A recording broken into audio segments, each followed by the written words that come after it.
بسم اللہ الرحمن الرحیم۔ بدزبانی یہ دو قسم کی ہوتی ہے، یعنی ناشائستہ اور بے حیائی پر مشتمل اعمال کا نام، اعضائے بدن کا نام، یہ فحش گوئی کے زمرے میں آتا ہے۔ ایک سب و شتم وہ گالی گلوچ ہے، گالی گلوچ، ماں کی گالی دینا، بہن کی گالی دینا۔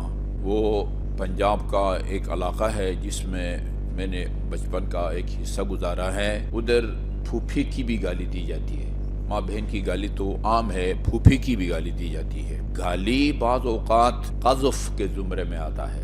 قذف سورہ نور میں قذف، کسی خاتون، پاک دامن اور بے گناہ خاتون پر بدکاری کا الزام لگانا، یہ قذف کہلاتا ہے۔ شریعت نے اس سے قبیح اور قابل عمل، اس کو وہ ایک خطیب کہہ رہے تھے کہ آیت اللہ انصاری تہران میں بہت بڑے مجتہد تھے، انہوں نے اپنے درس میں کہا کہ میں صرف ایک دفعہ جو ہے نا اس قبیح عمل کا نام زبان سے لوں گا، پھر بار بار مجھ سے نہیں لیا جاتا، میرا بدن کانپ جاتا ہے اس فعل قبیح بدکاری کے نام سے، لہذا میں اشارہ کنایہ سے گزر جاؤں گا، آپ لوگ سمجھ جائیں، کیونکہ یہ اس لفظ کو زبان پر لانا بھی جو ہے نا وہ مشکل ہوتا ہے۔ شریعت نے اس کو ثابت کرنے کے مخصوص طریقے بتائے ہیں۔ اس کی سزا قتل ہے، اس کی سزا قتل ہے، بدکاری کی سزا قتل ہے۔ البتہ اگر بدکاری کرنے والا شادی شدہ ہے تو اس کی سزا الگ ہے، غیر شادی شدہ ہے تو اس کی سزا الگ ہے، لیکن یہ سزا اس وقت دی جاتی ہے جب وہ ثابت ہو جائے، اور اس کا شرعی طور پر ثابت ہونا یعنی بہت مشکل ہے، ناممکن نہیں کہہ سکتے۔ ناممکن تو یہ ہے کہ یہ ابھی 12:35 پہ یہ مسجد امام بارگاہ کا حال تاریک بھی ہو اور روشن بھی ہو، یہ ناممکن ہے، محال ہے، جس کو عربی میں ممتنع کہا جاتا ہے۔ خاتون جنت علیہ السلام کا فرمان ہے، اللہم صلی علی محمد و آل محمد، اللہ تعالیٰ کا دکھائی دینا ممتنع ہے، محال ہے، دنیا میں بھی ممتنع ہے، اسی طرح ممتنع ہے جس طرح ایک ہی وقت میں ایک جگہ کا تاریک ہونا اور روشن ہونا، یہ جس طرح محال اور ممتنع ہے، اللہ تعالیٰ کا دکھائی دینا بھی وہ ممتنع ہے۔ ممتنع نہیں کہیں گے، محال نہیں کہیں گے، بہت مشکل ہے، بہت مشکل ہے ثابت ہونا۔ چار آدمی وہ اس مخصوص عمل کو اپنی آنکھوں سے دیکھیں تو گواہی دے سکتے ہیں۔ جب وہ گواہی دیں گے یہ چار عادل، پھر اس کو سزا دی جائے گی، ایک صورت میں 100 کوڑے اور ایک صورت میں سنسار۔ کوڑے کے نتیجے میں بندہ کی موت واقع نہیں ہوتی، لیکن سنسار کا مطلب یہ ہے کہ اس کو آدھے بدن کو زمین میں گاڑ دیں اور لوگوں کو پتھر دیں، چاروں طرف سے پتھراؤ کریں اور اس کو جان سے مار دیں، اس کو سنسار کہتے ہیں۔ سنسار اگر شرعی طریقے سے ثابت ہو، اس کا اظہار کرے بندہ اور عادل کے سامنے، قاضی کے سامنے گواہی دے، پھر وہ اس کو سزا دے گا۔ لیکن ثابت نہیں ہے اور کچھ شواہد کی بنیاد پر جو ہے نا، علامتوں کی بنیاد پر جو ہے نا وہ ایک دوسرے کے ساتھ آنا جانا، ایک کمرے میں آنا جانا، یہ اس کی وجہ سے اس پر اگر الزام لگائے وہ قذف کہلاتا ہے، اور سورہ نور کے مطابق جو کسی پر بے بنیاد الزام لگاتا ہے شرعی ثبوت کے بغیر، اس کی سزا 80 کوڑے ہیں۔ اس معاشرے میں نہ معلوم کتنے لوگ ہیں جو 80 کوڑوں کے جو ہے نا وہ مستحق ہیں۔ یعنی بہن کی گالی دینا یہ قذف کے زمرے میں آتا ہے۔ ماں کی گالی دینا یعنی ماں پر نعوذ باللہ یا بہن پر یعنی بدکاری کا الزام ہے، یعنی یا تو آدمی پاگل گالی کا معنی ہی نہ سمجھتا ہو تو الگ بات ہے، ورنہ اگر گالی دیں تو اس کی وجہ سے جو ہے نا وہ قذف کے زمرے میں آ سکتا ہے، اور قذف کی سزا جو ہے وہ کسی کو بھی گالی دینا جائز نہیں ہے۔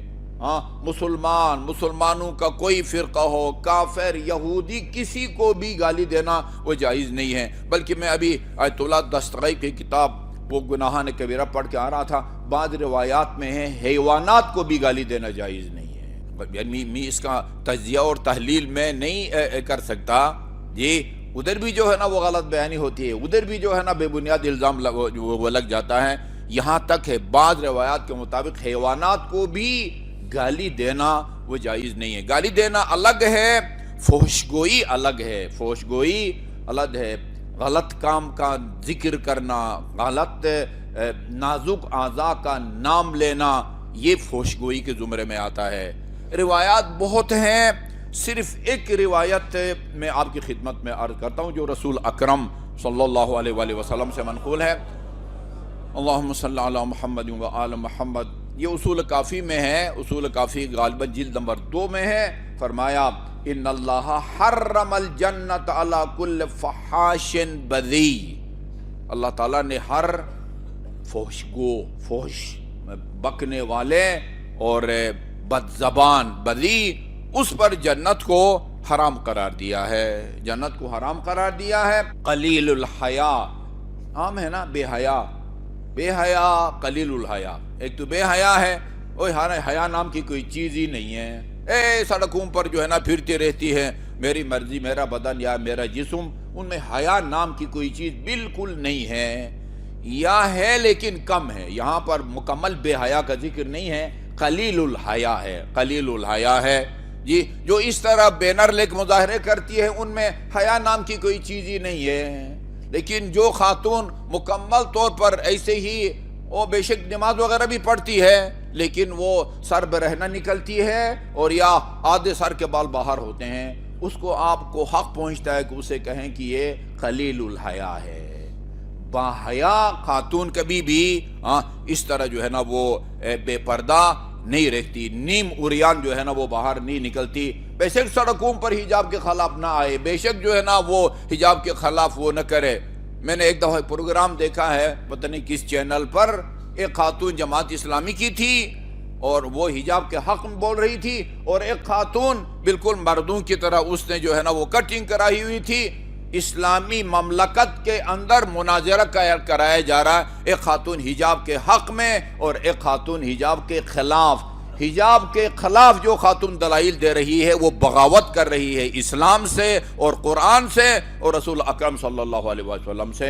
اور سورہ نور کی سراسر آیات کے خلاف چینل پر آ کے بولنے والی, اس کو آدمی کیا کہے؟ قرآن پر اس کا اگر ایمان ہو تو اس طرح کی باتیں نہیں کرتی.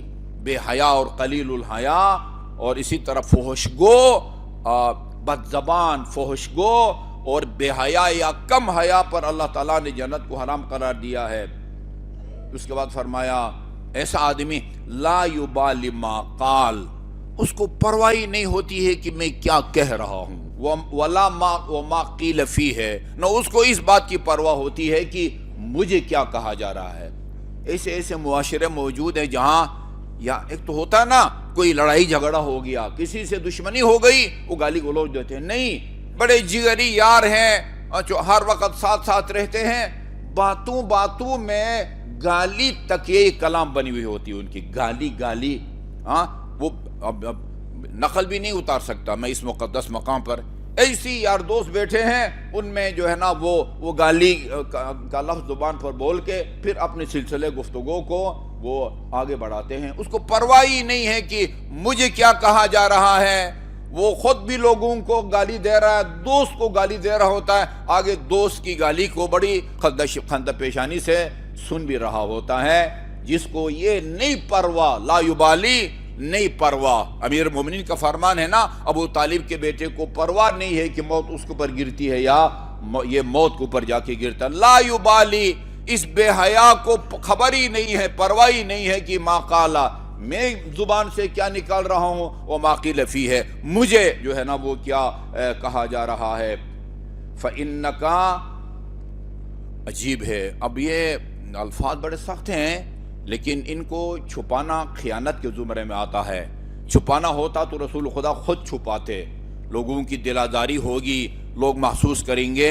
نہیں, جب رسول خدا نے کہہ دیا ہے تو پھر بتانا پڑتا ہے. اور امیر المومنین میں نہج البلاغہ میں فرمایا ہے الساکت عن الحق کالشیطان الاخرس, حق کی بات چھپانے والا ہاں قرآنی آیات حق ہیں، رسول اکرم اور آپ کی اولاد پاک کے اقوال، ان کی فرمائشات حق ہیں، ان کو چھپانے والے کو امیر مومنین نے گونگا شیطان کا نام دیا ہے۔ الساکت عن الحق ہے، جو حق کی بات نہیں کرتا، چھپاتا ہے، سامعین کے لحاظ میں وہ جو ہے نا وہ گونگا شیطان ہے۔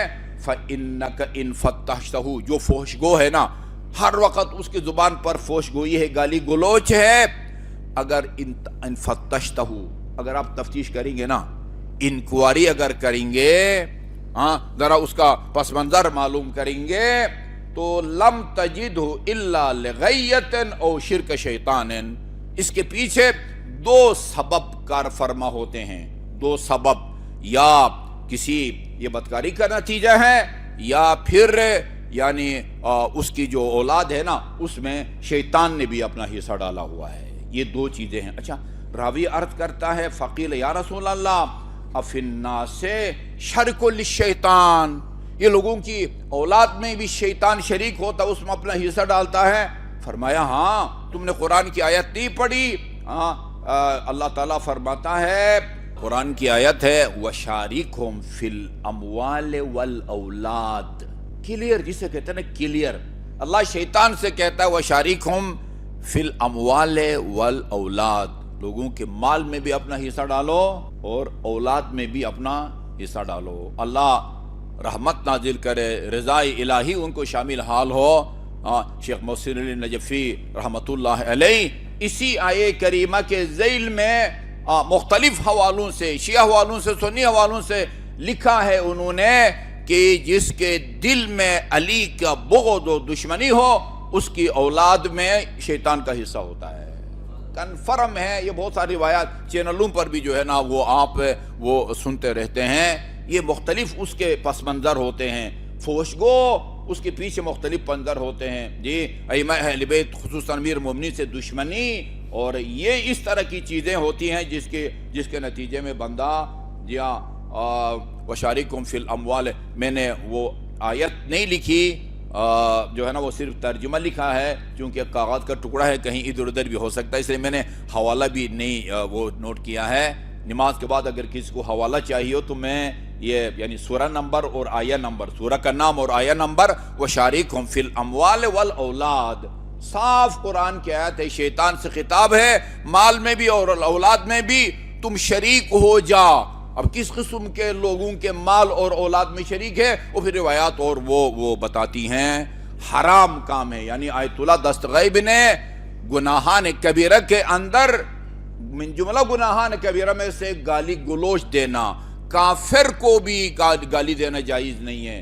امام جعفر صادق علیہ السلام کے سامنے کسی نے کسی کو گالی دی، آپ نے اس کو روکا تو اس نے کہا فلان وہ یہودیہ کا فرزند ہے، کہا کہ ایسا نہیں، ہر قوم کا اپنا کوئی نکاح ہوتا ہے۔ دو عیسائی یہودی جن کا اپنے مذہب کے مطابق نکاح ہوا تھا، وہ اگر بیک وقت مسلمان ہوتے ہیں اور شیعہ اثناعشری بن جاتے ہیں، ان کو دوبارہ یہاں مسجد امام صادق آ کے وہ نکاح پڑھوانے کی ضرورت نہیں ہے، اسی سابق نکاح کی بنیاد پر شیعہ ہونے کے بعد بھی اپنے ازدواجی زندگی کو جاری کر سکتے ہیں۔